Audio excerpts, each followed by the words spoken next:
చోటు చేసుకుంది. బాలికతో అసభ్యంగా ప్రవర్తించిన కేసులో హైదరాబాద్ పేట్ బషీర్బాద్ పోలీసులు తీవ్రమైన లైంగిక దాడి జరిగిందన్న అభియోగాలపై అదనంగా మరో సెక్షన్ జోడించారు. బాధితురాలి స్టేట్మెంట్ నమోదు చేసుకున్న తర్వాత ఈ నిర్ణయం తీసుకున్నారు. ఇవాళ మధ్యాహ్నం 2 గంటలకు విచారణకు హాజరు కావాలని నిందితుడికి పోలీసులు నోటీసులు జారీ చేశారు. కేంద్ర మంత్రి బండి సంజయ్ కుమారుడు భగీరథ్ పై నమోదైన పోక్సో కేసులో విచారణ ముమ్మరంగా సాగుతోంది. కేసు పర్యవేక్షణాధికారిగా నియమితులైన కూకట్పల్లి డీసీపీ రితిరాజ్ సోమవారం సాయంత్రం పేట్ బషీరాబాద్ పోలీస్ స్టేషన్కు వెళ్లి కేసు పురోగతిని తెలుసుకున్నారు. బాధితురాలు తొలుత ఇచ్చిన వాంగ్మూలం సమగ్రంగా లేదని భావించిన డీసీపీ స్వయంగా ఆమె నివాసానికి వెళ్లారు. బాధితురాలితో ఒంటరిగా మాట్లాడి మరిన్ని వివరాలు సేకరించారు.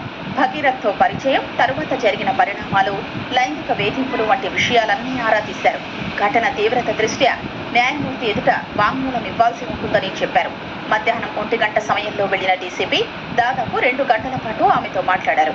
అనంతరం తన కార్యాలయానికి వెళ్లి కేసు దర్యాప్తు అధికారి పేట్ బషీర్బాద్ ఇన్స్పెక్టర్ విజయవర్ధన్, మేడ్చల్ ఏసీపీ శంకర్రెడ్డితో సమావేశమయ్యారు.